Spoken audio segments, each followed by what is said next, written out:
Everything that I do, I consider like a learning process. Like I'm just always like watching other people, seeing how they do stuff. Okay, well, what would it look like if I did it, but like did it this way instead? So it's just, I always look to other people for inspiration. It's like a lot of people actually who basically inspired me to keep perfecting and crafting my own work.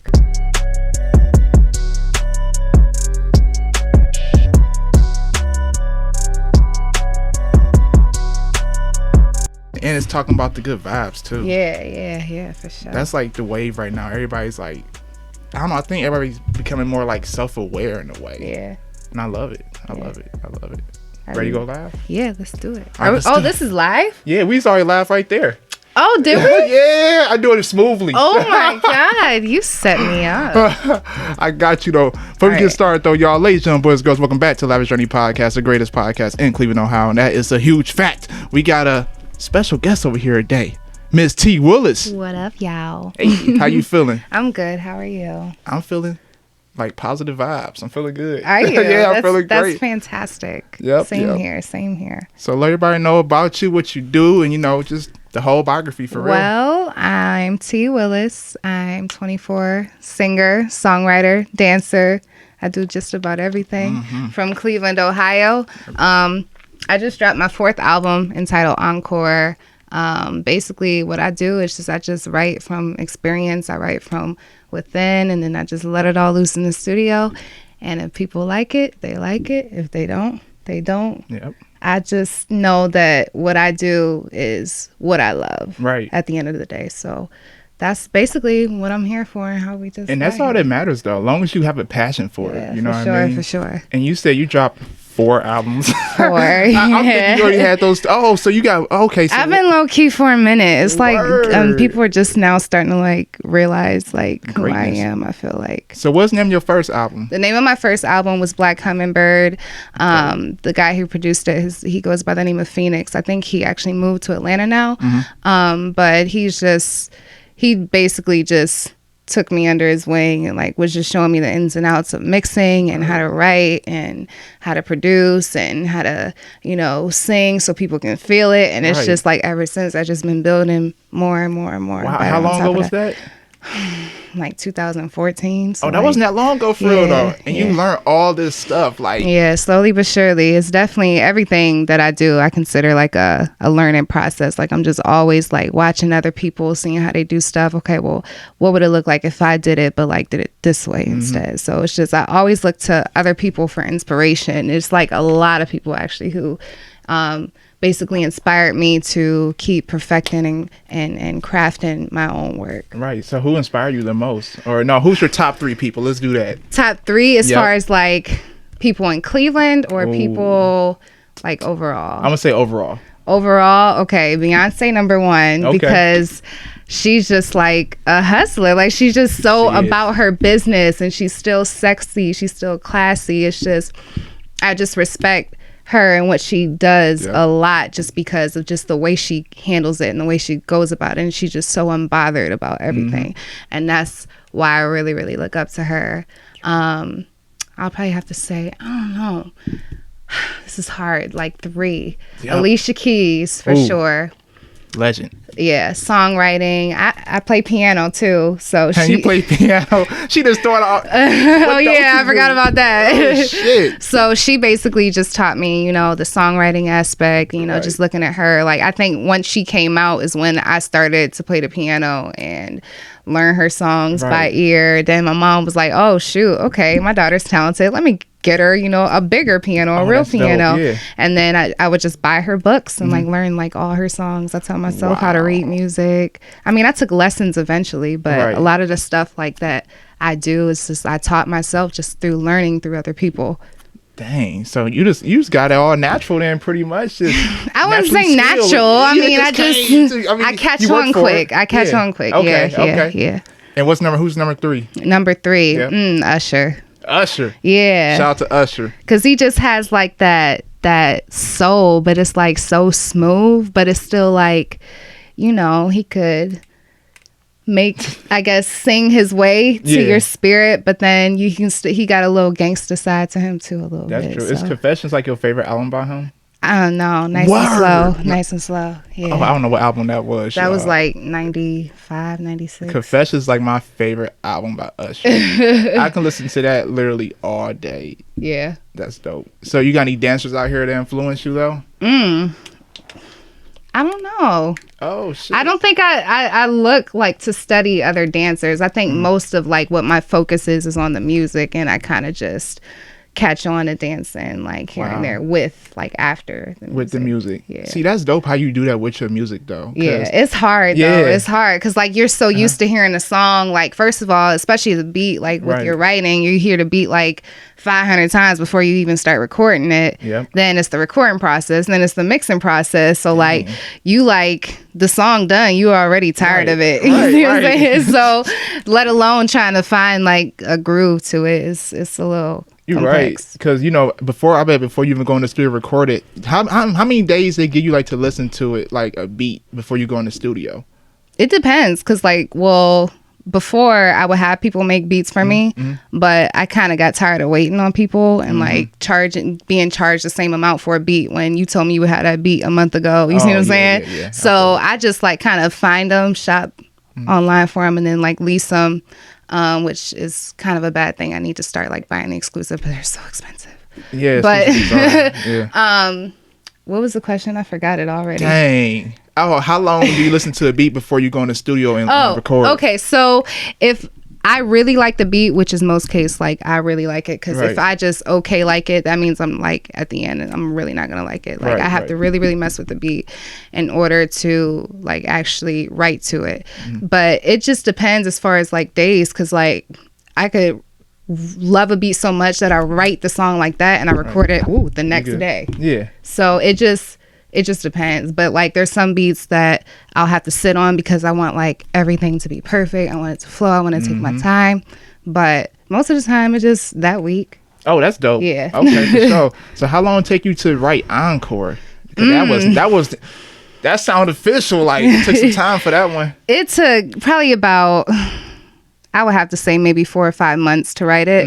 Like I said, I write from experience. So like when I hear a beat and it makes me feel a certain way, like, or reminds me of a certain person, I just kind of let it flow from there. Right. So it's just, it honestly depends. Yeah. Cause that was a good one. Thank you. So while you was pretty much recording this album, was you like going through these experiences as you was recording the album? Yeah. Okay. Yeah, for sure. But not always, because my other album, Plot Twist, it was kind of like a whole bunch of situations and it was like a jumbled up mess. And I basically just wrote like all of my feelings from each phase of a relationship. Oh, that's dope. Of the relationship. And Encore is pretty much, the people love Plot Twist so much. Is that the reason why you titled it that? Yeah. I wanted to do a trilogy, and then I want to do my next one, Finale, and it might be my last one. So, yeah. That's going to be dope. Yeah. And like I said, we were talking about earlier how I used to be like in plays and theater and stuff. So like I originally was going to go to college for that. Right. But, you know, I got a little discouraged as far as like, how's the job market going to be for this when I get out? So it's just kind of like, do I want to pay thousands and thousands of dollars for something that I could literally not pay that much money for and go to an audition and land a role like that instead of, you see what I'm saying? Yeah, so I just changed my major. But like I said, theater had always been my thing. So I wanted to kind of basically do this trilogy in a form of like theater concept. So like, in the beginning, there's a plot twist. That's the beginning. Right. Already, it's a plot twist at the beginning. Then, okay, we like that little plot twist. Let's get an encore. And then the finale. Like, this is the grand finale. Wow. Yeah. I like how you merged that into your music. I didn't even peep that. Yeah. And you know, so when you say you went to college and you want to go for theater, so what you end up going for pretty much after that? Early childhood education. And that's where you went for, okay. Yeah. So how long did it take you to go for that? Like, was it like a year in college or off rip you just went for theater? No. I initially wanted my major just to be theater. Okay. But when I went to the college and checked out like the college, and it was like, no offense, all white girls in that major, and it was just kind of like, do I really want to? Oh, okay. So once you saw that, you was like, I'm cool. Yeah. You know, my friends, they all went for theater too, and they all said the same exact thing you said, and that's crazy. But now it's like you create your own destiny. Right. You know what I mean? And like theater, it's just like they tell you what to do. They tell you how to act. What if I don't want to do it that way? What if I don't want to act that? I just want to be more in control of like what I'm feeling at the time. Right. I want to be more of the creative side of art and not the, okay, I'm going to give you my art and I want you to act out my stuff. So you ever think about making a movie or something? Or I would love to make a movie. Oh shit! I would love to make a movie. Is that in the plans? Yeah, I don't know. I mean, maybe if I don't know. What would your movie be about then? If it's a movie about you, I like scary. Well, if it's about me, yeah. Oh, if it's to describe you, like, what would it be about? Probably my college life. I wasn't really a party girl in college, like at all, but it would just basically be more of like a chick flick romance type movie with like my experiences and relationships and like how it made me who I am today. That's dope. And what college do you go to? Well, I went to Cleveland State. CSU? Yeah. So you didn't party that? Oh, well, did they have any parties there for real? I don't know. Like I was a commuter. So like I would go to class and go home. Like it was never really like, oh yeah, I'm just going to sit around and try to find somebody to talk to. Whereas I did my first year at Ohio University. How was that? It was great. I bet. But and like there, you could do that type of stuff. You can just be like, I'm bored. I'm going to go take a walk and make a friend. And like legit, that would happen. Like it's two different atmospheres. Like OU is very friendly, party, live all the time. CSU, a little dangerous. Everybody only care about themselves, and it's just so many commuters, so it's just in and out. And that's it's getting a little better. As I drive through down CSU, it's grown a lot though since I was in high school. But yeah. But you was right. That's two different environments. Because OU, I went there for their Halloween. Oh yeah, wild. How was that? Yeah, wow. That's like always wow. Is. And I went there on the random weekend. We probably bumped into each other and didn't even realize who. Probably did. Yeah, I went to OU about 3-4 times. So yeah, it's dope out there. It is. Why you leave OU? Too expensive, man. Oh yeah. And the 1 year at OU could have landed me 4 years at Cleveland State. Ooh. Yeah, so I'm like double in debt for 1 year. Welcome to college. Yeah, we all got it. But you know what? I feel like college was like really good for me. A lot of people like dog it, like, oh, you don't need it. I mean, that's true, but it depends what you want to go for. Yeah, it does. I feel like I wouldn't be who I am now without college, honestly. Right. And you're basically, almost always guaranteed with the job, depending on what degree you have, because not always, but like, facts. You're more likely to get hired, if you have like a degree on your name, whether it's somebody who's just fresh out of high school. That's true. That's real true. So did college like pretty much teach you to be around more people in a way or different environments? I'm such an introvert. It don't make no sense. Like Word. you probably don't know now because it's just you and I, but like in a room full of people, I'm so shy. You're there chilling. I'm so shy. Like people take it as like stuck up. It's just like, no, I don't know what to say. Like, hi, how are you? It's just, I'm shy. I can't help it. I've always been shy. I'm the only child. So I was never really ever, growing up around a lot of kids. So it's just naturally, I'm always to myself. So I don't really mind the party aspect or anything because it's just like, oh, okay. Well, same. Yeah. Same. I never been a club person in college. I went to University of Toledo and I tried to go out a lot, but it wasn't my vibe. Yeah, it wasn't, same here. And me, I'm like, I like being at home. I'm a nudist when I'm at home. I'm gonna just keep it real. I don't like wearing clothes at all. So then like I thought of like getting dressed, doing my hair, putting on makeup, putting a smile on my face when all I want to do is stay home and eat ice cream and watch Family Guy. Facts. Like, I agree. I really don't want to go out, spend money, potentially get a DUI. Like, it's just too much. I can't do it. I feel it.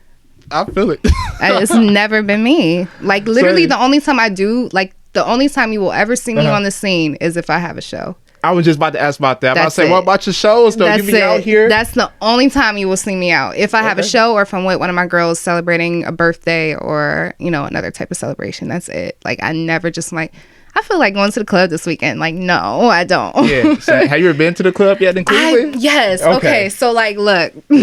What's up? The first time I've been to a club, I was 18. I turned 18. And, that's like the normal thing. It was Club Earth at the time. I don't know if Club Earth is still. That's not in there no more. But I don't know either. But we went to Club Earth. And, like, my girls, they had to, like, lie to my mom. Like, yeah, we're going, out to eat into the movie. And then we'll be back. And, like, we had on like these regular clothes, and like we went to the Quaker Steak and Lube and like changed in these like club clothes. But we went, and it was just like so many people. I sweated my hair out like that. And like I remember I was dancing on this guy, and like they started filming it.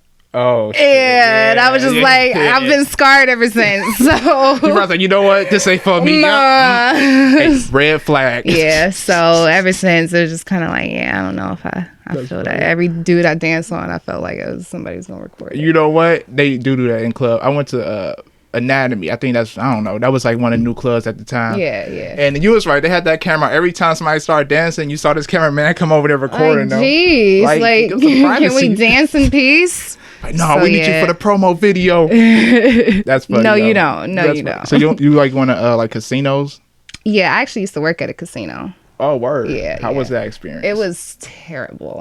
Oh, damn. I hated it. Oh, shit. It's just like my friend Jasmine, she calls it the old people daycare because like it's so many older people, and like I worked at Northfield.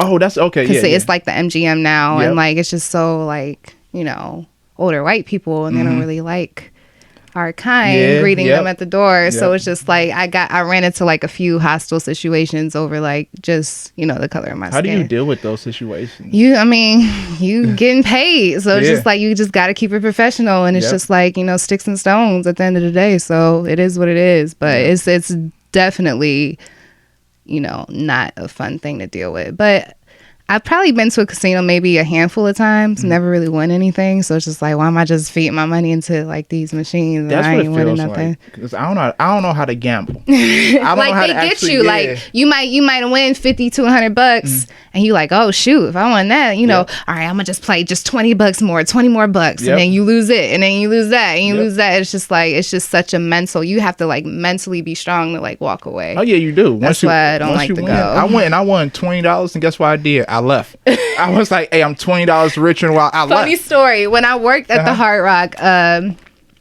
the TLC it came, and I promised my friend I would take her. Right. They had, you know, for people who worked there, they had deals going. You know, you got like a certain percentage off the ticket, or you got better seats, or something like that. Right. So it was like, oh no, it was buy one get one free. Oh shit. So I went, and I didn't realize that the tickets were the $60 tickets, 2 double tickets were all sold out. So, but the next step up was 75. I only brought 60. Yeah. So I was like, well, I am in a casino. So I went and like won like an extra $30 and paid the tickets off like right then and there. Perfect timing. That's crazy. That's probably like the only time I've ever won money, and I actually needed to win. Well, look, it showed you some love. It did. It showed you some love. Sure. Go there again. Go ahead. You might win like the good $5,000. I'm cool on casinos. No win the $5,000, walked out. That's true. Only reason why I haven't started going to casinos, my mom, she loves casinos so much. So does mine, but she had to stop. Yeah, because they went every damn weekend, and I went one weekend with them, and you saw these old people that stand there for hours at each machine just throwing in money. I'm it's like, sad. Like some of them wear diapers, so they don't have to get up and use the bathroom. Yeah, because they don't want to lose their machine, so they'll sit at. Ew, you just scarred me. Yeah, they'll sit at a machine for hours and wear a diaper, and you walk past them and you smell all of their business. You know what? Now I don't want to sit at the damn casino thing no more, y'all. I'm gonna stand up. You never know. You might have one of them chairs. You never know. You never know. So what was your favorite job growing up? My favorite job? Actually, I did this internship when I was 15. It was my first job ever. It was called Artworks Young Audiences of Northeast Ohio. And they basically what it was just like a co-op, and like it was a whole bunch of kids, you know, high school kids from ages like maybe 14 to like 17 or 18, and they would have like singers, a singer co-op, dancer, film, photography, painting. Like it was just so many different areas of art, actors, actresses, and you know, naturally I was in the singing one, but like I had met so many people that I still, you know, keep in contact with today, and we got to perform all throughout Cleveland. We were on TV, like we were getting paid. And it was a 9 to 5, and we were getting paid Monday through Friday. And what was this place called again? What was it? It was called Young Audiences. It was like a That's dope. It's not really a normal, I guess, kind of business. It was just more like a grant or like a fund to basically, I guess, give kids an opportunity to share their talents and get paid for it. I don't know if they still do it or not, but it was, that was definitely my favorite job ever. Oh, that's dope. We performed. We did like a flash mob at Tower City. We were recording in the studio, 15, and like getting paid to do all of that. See, that's what I'm talking about, and that would make somebody want to even keep going for even more. Yeah, you can see that you get paid from it, definitely at a young age. Right. Wow. Yeah, it was great. And it was just so many different like areas. Like even if you weren't a singer, maybe you could be in the dancer one. Maybe you could be in the film one. Maybe you can be, and there was a cooking one. It was it was so many different things that you could have did. Damn. Yeah. I wonder if they still do it, but it was downtown at the Halley building on Euclid. Okay. Yeah. I don't know where that is, y'all. Where the chandelier is, basically. Oh, okay, bet. That's where the headquarters were at the time. So how do you get into that job? Like, I think they came to like my high school and did like a kind of promo event. Right. And we're just giving out applications. And like everybody was like, high school kids dogging and like, who want to do this? Who want to do that? And I was like, well, let me do it. So I applied for it and I got it. That is dope. There was like an interview process and everything. Like it was real. Was it lengthy, like 3 interviews or something like that? No, I think they had like 1 interview in Shaker Square. And I think maybe there were 2 interviews. I don't know. I honestly can't remember, but I do remember that they did interview and I had to like go to Shaker Square to like be interviewed at some suite. So you've been doing everything you're doing now. You've been doing for a long time. Yeah, literally my whole life. Right. Like just growing up, like I was in my cousin's church choir. That's where I fell in love with performing and harmonies and just being, able to sing in front of people. It was just like a great experience. So your first performance, like how was that experience? Just you going in front of people and they're there to see you? I don't know, because like when I was like younger, I would perform in front of my family, like, oh yeah, TT, come sing that Usher song, come sing that Alicia Keys, stuff like that. And so it was definitely different going to like a church, because like first solo ever I ever had in front of like people other than my family was at church. Right. And it's interesting because my grandmother, she is such a diva. She didn't, she was just so invested in her church that she didn't want to stop going to her church just because my uncle was a pastor now. So she would like drop me off at his church and go to her church because she was just committed to that church. I feel it. So I had sang the first solo, and I guess it was Amazing Grace. And the person who was supposed to sing it, I guess, wasn't there. So they were like, okay, well, let her do it. Right. So they let me do it. And like, when I tell you, I was 9 years old and had people crying and shouting and like really, it was like a great feeling. So that's what made me fall in love with it. And then when my grandma came to pick me up, people rushing in her car, you wasn't here to hear this baby sing, like she was like, what are y'all talking about? So it was just a great feeling just to know that that many people were coming to my grandmother, letting her know how great I did. And I was only 9 years old, and that was my first performance with a microphone, like ever. Wow. Yeah. I bet that was an amazing feeling. Definitely at 9 though. Yeah, I was a youngin'. Yeah, because me, I was stage fright. I couldn't do no shit like that, but I still get stage fright. You still do? Yeah, like even before this interview, I was nervous. Like I'm still a little nervous now. I don't know. I hide it well, I guess. I'll be the same way. Y'all see I was stuttering in the beginning. That's how it is though. That's why each time I learned that when you do something that you love each time though, you learn to get comfortable with it. I feel like we always gonna have like that, because the higher stages we get in life, we're gonna have that, anxiety or being nervous. Right. But I think the way to break from that is just, how you just went out there and just sung and just doing it. Yeah. When you get in that zone, I bet it's like no other. Yeah, it's just like you just can't stop your body. It's like not really autopilot, just emotion. It just feels good. It's like the music takes over in a way. It does. It's kind of scary. You know what? Because I'm not an artist, obviously, y'all, but when I went to the studio with my friend, he was just in the booth just going. I'm like, oh, that looks like he's in his own world. And he's like, hey, go in there. I got 20 minutes left. I put those headphones on and I try to rap. Shit. But I did feel like the presence of probably y'all feel just being in that moment. Though. Yeah, for sure. Especially when you really, really mean it. Right. Like, that's why it's so hard for me, like, other artists are like, I want to write this for you. I want to write that for you. Like, okay, sure. But in a sense, I feel like if I can't relate to it, I'm not going to feel it, and it's not going to sound good, or it's not going to feel right or sound right to me. I'm very, very peculiar about like what I sing and like how I sing it in a sense.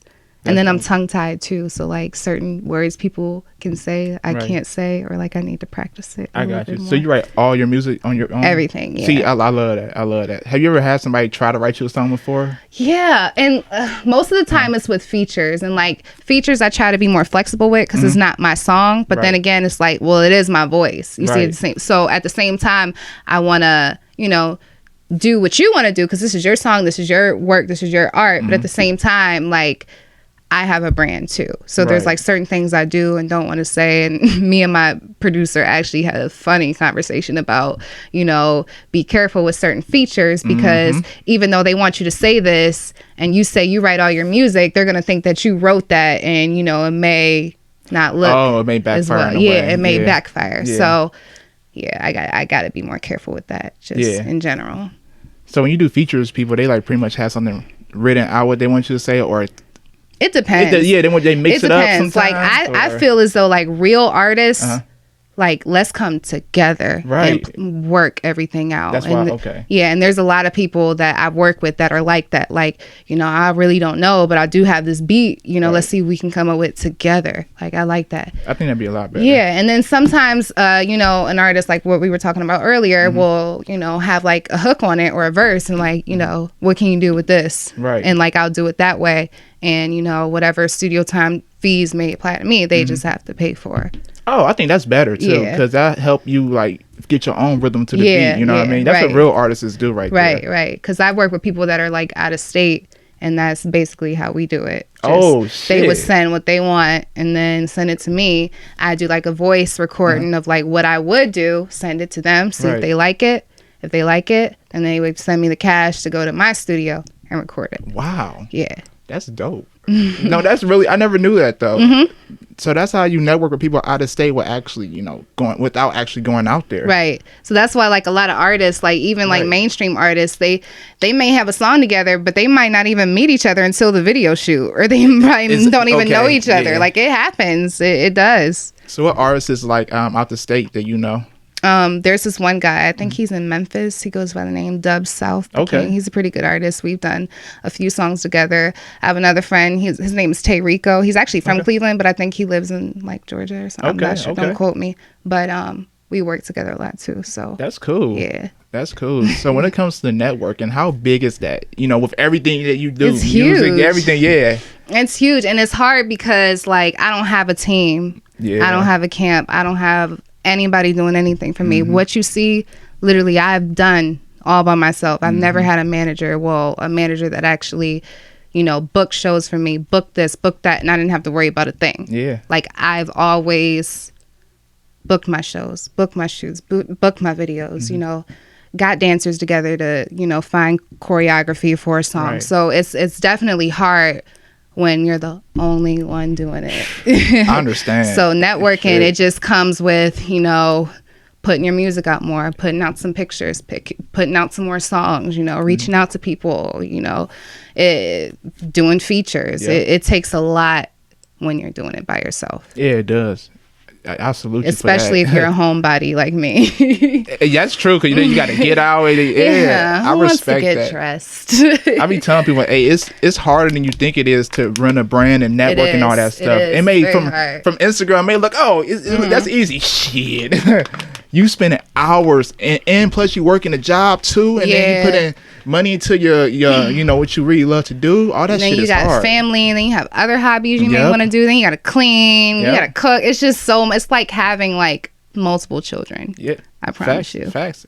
Because you love it, but you got to take care of it. I was like, that sounds like a shit ton, but that's facts. Yeah, that's true. Because each night I'm up every night, probably on the computer 7 hours, editing videos, hitting up people, networking, and this is around the clock. Yeah. And you're right, it does take a lot of work to do that, but only the strong belong.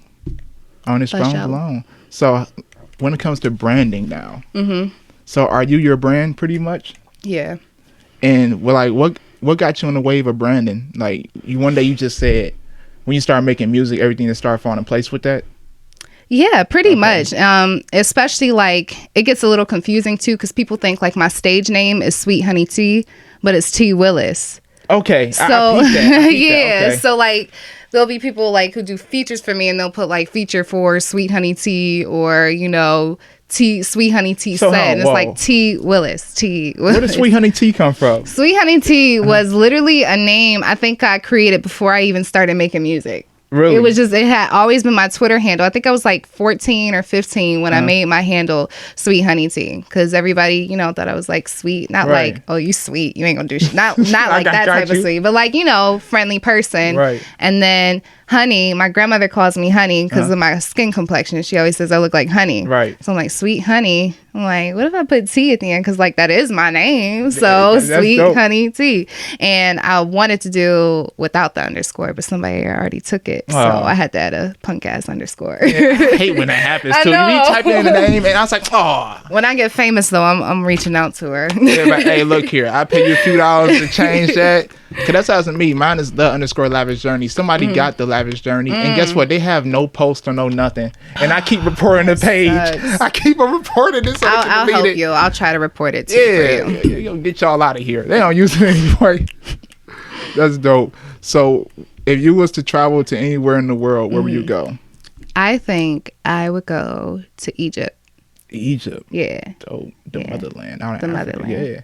I have to see the pyramids in person. And I wouldn't say I've always been interested in like Egyptian, culture, but as of lately, it's like piquing my interest a lot about, as far as our world and the way we perceive things, what we've been told, what is true, what isn't true. I just really want to go see Egypt. Yeah, I bet it's a lot to see out there. Yeah. Because I never been there either, but I've seen pictures of it and I watched videos. It's like, wow. Right. This is like, that's crazy to me. Yeah. It's like a whole other world out there. It is. It really is. So, but like I was telling you, I've never been on a vacation before. So I'm going to try working on getting out of Ohio first and then going to, out of the country. Yeah, you got to get on vacation though. Yeah, I know. Eventually. I work a lot. It's just, it's a lot. She's going to be on tour soon. Stay tuned. So you said that's one of your goals too, is to go on tour around the world. I would love to do that, just to go around the world, see different cultures, be exposed to stuff. Because I feel like I'm in a bubble in Ohio. I'm just stuck. I can't go. And when I do want to go, plans get changed, or unforeseen situations start to happening, and you can't do it anymore. So it's just like I just want to plan and just go. Yeah. One day, though, it may happen unexpectedly. You may just wake up and just go travel for real. Yeah. That's what happens sometimes. Like, for me, one day, I was like, I'm tired of sitting. I was out there in Toledo. I was like, I'm tired of sitting here in Toledo. And we just drove to Kentucky. And then we drove from Kentucky to Tennessee. And then to North Carolina, and this... I don't like road trips, though. Oh, wow. Anything over 3 hours, like, I'm ready to just strangle somebody. Like, word. I hate road trips. So, if you was to drive to Cincinnati, that'd be a hassle for you then. That's 4 hours. Not really. I mean, okay, yeah, it would. It'd be, like, a little bit above. It'd be, like, orange. It wouldn't be red. It'd be, like, orange. But, like, any driving outside of Ohio, I'm probably gonna... Well, minus Pennsylvania, because like we're next to that's Pennsylvania. That's different. Yeah, I don't like road trips. So you rather get on the plane than be out of here? I'd rather get on the plane. I like road trips though. It got to be a lot of us. If it's like 3 or 4 of us, we can all switch over driving. I can chill, See, I can't do. If I want to do a road trip, I'd rather go by myself. Oh, hey, do it. I can play whatever music I want. I could, talk on the phone with whoever. It's just. Road trips, if there's too many people in the car, like I get like OCD. I get like I feel what's the word? Yeah, what's the word where you can't claustrophobic? Yes, that's the word that I couldn't say. That's another one I can't say. Claustrophobic. Come on, try to say it. Okay, say it one more time. Claustrophobic. Oh, claustrophobic. See, there you go. All right. I got it. Okay, so it wasn't that rough. But if I try to say it again in the next 10 minutes, I'm not going to know how to say it. But yeah, I can't do road trips. Don't like them. Word. Don't like them. Anything over 3. Because like when I went to OU, we would drive obviously to OU. Yeah, and like that would get on my nerve. Like I hated going back and forth to OU. Hey, what was it, like 3.5 hours? Yeah, it's like that's out of 3 and some change. Yeah. And I didn't like it. I hated it. That's another reason why I came back. I'm like, this is too far away from my family. Like, yeah. Family is key, though, honestly. It is. There's nothing back home. I love the connection I have with family, you know. Because I was in college for 7 years. Wow. Yeah, I was there for a really long Bless time. your soul. Yeah. Gosh. I was freaking out when I thought I had to do one extra semester. I one didn't. extra semester? I was freaking out. I'm like, what? I'm not going to graduate. So you finished college for 4 years? Salute. Listen, that is so tough to do. Yeah, it is. It is. Especially when you transfer and you got all these crazy credits that may or may not transfer over. So yeah, it's hard. I had to do summer courses, but I got it out the way. That's dope. So was college was it easy for you? It was way too easy. I'm gonna be 100 with you. Yep. The only thing that wasn't easy was my senior year, and that's when we had to do like internships. So I had to do internships, take classes, and work, and still do music. So it's just like my whole senior year of college was like a blur because I was just gone. You was doing a lot, because by the time you were senior year, you pretty much in the real world at that point. I was sick like every other week just from like not sleeping and eating properly. And I gained like 80,000 pounds because like it's just stress so much. That's what happens though. Definitely that last year of college, I can totally relate. Because for me, college came easy until I got in nursing school. That whooped my ass. I know a few people in that same boat. Yeah, that was wild. But college itself, shit, I enjoyed it. I had classes start at 2 p.m. So I'd be up all night kicking and everything. And I was able to sleep in and then go to class at 2. So I think that's when I learned I was able to do a lot of shit at once, or not at once. But, you know, like how you said, you was doing like internships, working, going to class. It was a lot. Yeah, you learn that balance in college though. You do. That helps you out now, honestly. It does. It does. So when it comes for you booking shows and everything, how you go about that? Basically, sometimes I'll reach out to promoters or DJs to see if they have anything going. But most of the time, like people will reach out to me like, hey, are you interested in doing this show? And like I'll ask them the logistics, like, okay, you know, how long would my set be? You know, where's the venue? Do I have to sell tickets? Right. And if I feel like doing it, I'll do it. If it's like inconvenient timing, or, you know, I don't really trust the person or whatever, I'll kind of have to like back down and say no. That's dope. See, when it comes to shows, man, I bet, is that like a lengthy process though when you actually do it, calling people, or they guarantee to say yeah? Like, what do you mean as far as like the promoter or the DJ? Like, I'm not sure how this even goes for real. Everything I'm learning is about to be new. So let's say if you want to do a show next month. Yeah. And do you call, so when you call venues, how do you like? Oh, see, I don't call venues. Oh, you don't call? Okay. I don't call venues because I've had experiences with a few venues, and a lot of time they don't want to hear from the actual artist. They would rather take you more seriously if you have like a manager or something like that. So I don't call venues at all. Okay, see, they give I never me the knew snobbiness, like, no. Oh, you don't have a manager? No, you can't perform here. So, yeah. Oh, I never knew that. Yeah, that makes sense. Well, I mean, though. some people might have different experiences, but for me, you know, that was my experience. So I just was like, they sleeping. Oh, they tripping. Shit. Yeah, I'm gonna just reach out to DJs and promoters and leave it at that.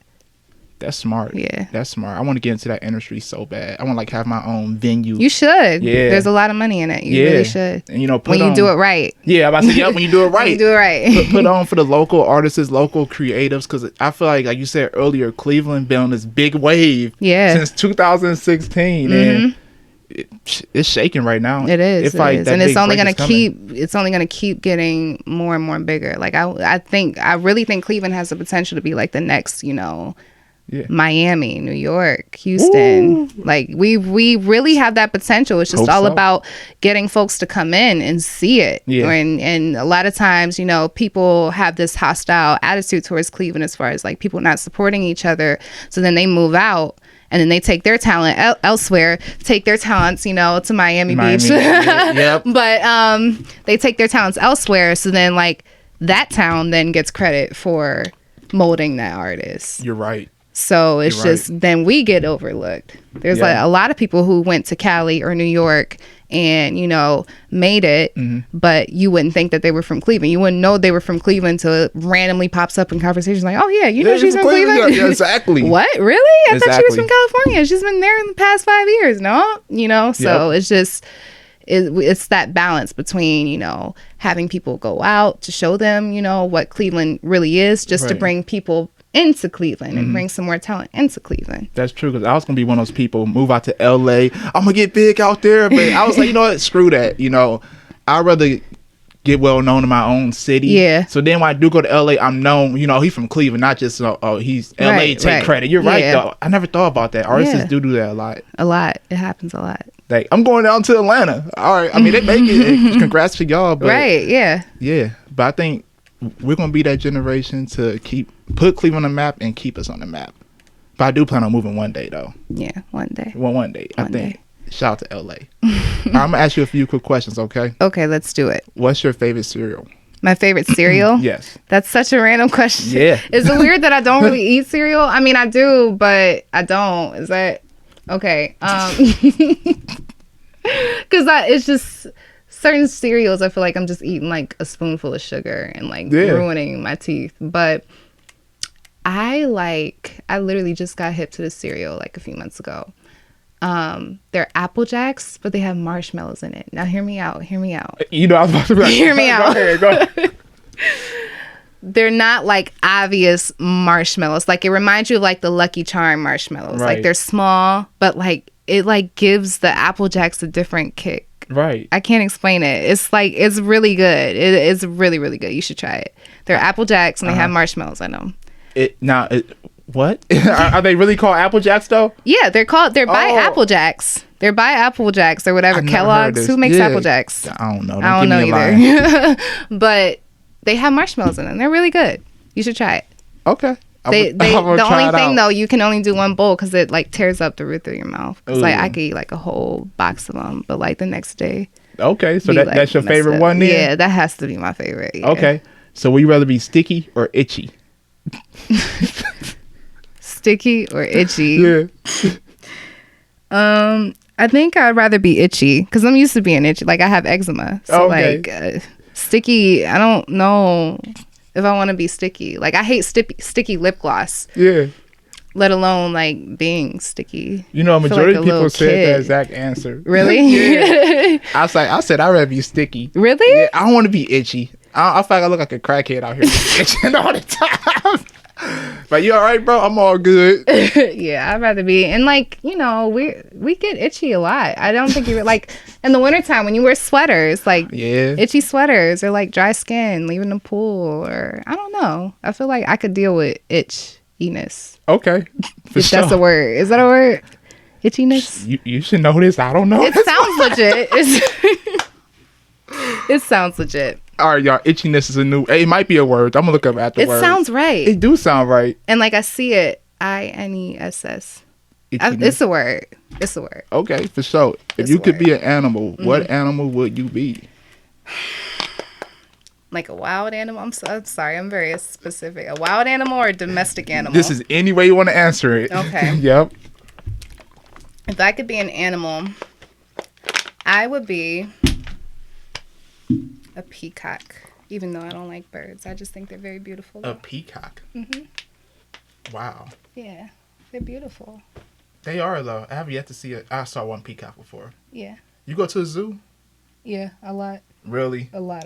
See, I haven't been to our zoo. I know that zoo like the back of my hand. See, is it still free on Mondays? Yeah. I got to go up there. I got to check it out. Except holidays. Make sure you don't go because they'll try to... Well, I think we good. I'm going to go on a holiday. For the summer ends. I know Labor Day. Is that I don't know. Yeah. I ain't thinking that far.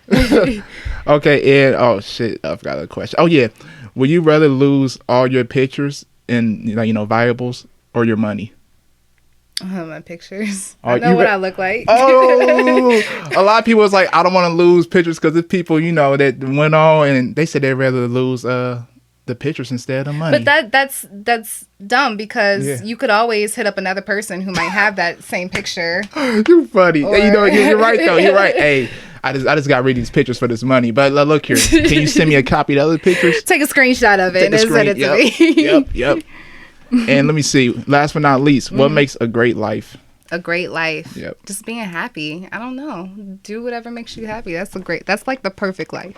If you're happy at your job, with your family, with your hobbies, what you do, like that's the best life. Whether you got money or you don't. If you happy, that's all that matters. I love it. Where can everybody find you at?